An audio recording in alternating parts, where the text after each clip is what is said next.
Bonjour, bonjour, bien-aimés dans le Seigneur. Une fois de plus, bonjour et bonne année.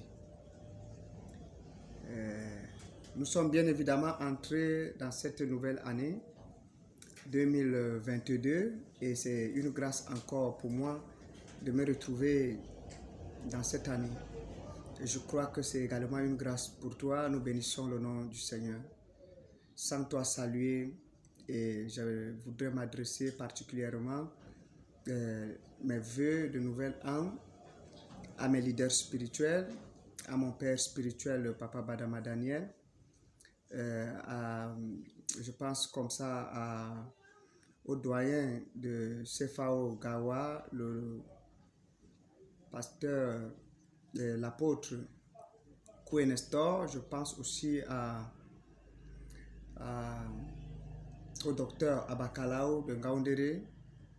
Je pense comme ça à mes amis, l'apôtre Kiswe.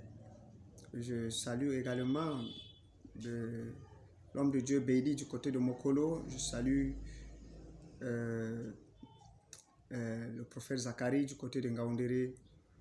Je salue maman Anne du côté de Kaélé. Je salue mes amis et connaissants. Vraiment, que le Seigneur vous bénisse. En cette matinée, je voudrais que nous parlons aussi d'un thème important. C'est le projet. Nous allons nous rendre compte que de plus en plus que le monde est en pleine effervescence, l'homme a tendance à se détourner de Dieu. L'homme veut faire des choses sans Dieu. L'homme veut faire des choses par lui-même. L'homme veut obtenir d'une manière ou d'une autre une certaine indépendance. Mais l'indépendance de l'homme n'est pas toujours bien parce que l'homme est limité. Mais quand nous dépendons de Dieu, c'est la meilleure des choses.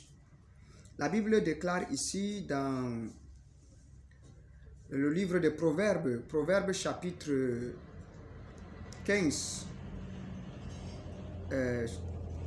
Proverbes chapitre 16, verset 1, « Les projets que forme le cœur dépendent de l'homme, mais la réponse que donne la bouche vient de l'Éternel. » Les projets que forme le cœur dépendent de l'homme, mais la réponse que donne la bouche vient de l'Éternel. Oui, bien-aimé, la réponse vient de l'Éternel. L'homme peut avoir des projets, mais si Dieu décide que tes projets ne s'accompliront pas, bien-aimé, tu ne pourras pas t'en sortir. Et en cette matinée encore, je voudrais que, voilà une nouvelle année qui vient d'arriver, et je voudrais que tu puisses davantage réfléchir. Qu'est-ce que le Seigneur t'appelle à faire en cette nouvelle année? Qu'est-ce que tu es appelé à faire en cette nouvelle année? Oui. Si tu connais véritablement ce que Dieu t'appelle à faire, tu ne vas pas tergiverser. Mais si tu ne connais pas ce que Dieu veut que tu fasses, tu seras toujours là perdu. Tu seras perdu parce que tu vas tâtonner. Tu vas marcher en tâtonnant. Et ça ne va pas t'aider véritablement à être efficace. Que ce soit dans ton travail, que ce soit dans ton ministère, que ce soit dans ton lieu de service, que ce soit même au sein de ta famille. Tu dois avoir une direction. Qu'est-ce que Dieu t'appelle à faire? Où veux-tu aller? Que veux-tu faire exactement en cette année? Il faut avoir un plan. Oui. Nous avons dans notre entourage des exemples parfois palpables. Les mairies, ils fonctionnent avec ce qu'on appelle le plan quinquennal, c'est-à-dire un plan de 5 ans. Et dans ce plan quinquennal, il y a également un plan annuel quand même de ces 5 ans. Chaque année, il y a un plan. Ils ne font pas la même chose chaque jour ou bien chaque année. C'est qu'il y a un programme qui est là. Et en tant qu'enfant de Dieu, tu dois également avoir de tels plans, de tels projets. Il y a des moments où c'est Dieu qui te soumet un projet. Il y a des moments où c'est toi qui pars avec un projet, tu soumets ça devant Dieu pour que Dieu puisse te dire quelque chose concernant ce projet. Est-ce qu'il est d'accord avec ton projet que tu veux réaliser? Est-ce qu'il n'est pas d'accord? S'il n'est pas d'accord, tu dois abandonner. S'il est d'accord, tu dois le réaliser. Il est aussi important en tant qu'enfant de Dieu de demander à Dieu, que veux-tu que je fasse cette année? Oui, que veux-tu que je fasse? Parce que ce que Dieu veut que tu fasses est là, mais tu ne connais pas la chose. Et la Bible dit que les choses cachées sont à Dieu et les choses révélées sont aux hommes. Oui, en tant que des hommes, nous avons la grâce que Dieu nous révèle des choses qu'il a cachées. Et c'est possible si nous venons dans sa présence. Bien-aimé, en cette nouvelle année aussi, je voudrais que ton cœur s'approche de Dieu. Je voudrais que ton cœur s'approche de Dieu. C'est quelque chose de capital que je suis en train de te dire. Que ton cœur s'approche de Dieu. Que ton cœur aime Dieu comme tu ne l'as jamais aimé. Oui. Que ton cœur se soucie de Dieu et de son œuvre comme tu ne t'es jamais soucié. Que dans ton cœur, que tu penses nuit et jour, que tu médites à comment faire pour que l'œuvre de Dieu avance. Quelle est ta participation dans l'édification de l'œuvre de Dieu? Quelle est ta participation dans le processus de rachat des âmes? Quelle est ta participation?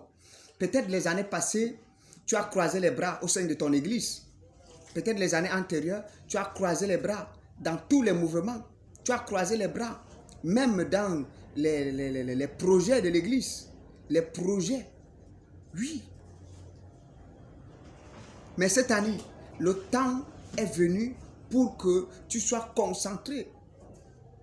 Que tu fasses l'œuvre de Dieu comme tu ne l'as jamais fait auparavant. Que tes forces physiques soient déployées pour la gloire de Dieu. Que tes finances soient déployées pour la gloire de Dieu. Que ta force intellectuelle, il y a des gens que Dieu les a donné une grande capacité intellectuelle pour faire des choses. Ils ont des capacités à faire de grandes choses. Que ça soit déployé pour la gloire de Dieu. Que tout ce que tu vas faire soit pour la gloire de Dieu. Ainsi, Dieu également se souviendra de toi. Beaucoup de chrétiens vivaient bien. Beaucoup, j'en connais beaucoup qui sont aisés. Mais si tu comptes leur participation dans l'œuvre de Dieu, ils sont véritablement nuls. Et dans ce message que je suis en train de dire, ne pense pas que quand tu investis pour l'œuvre de Dieu, tu es en train de faire du bien à Dieu. Hein? Je voudrais te dire, avec ou sans toi, Dieu prend soin de son œuvre.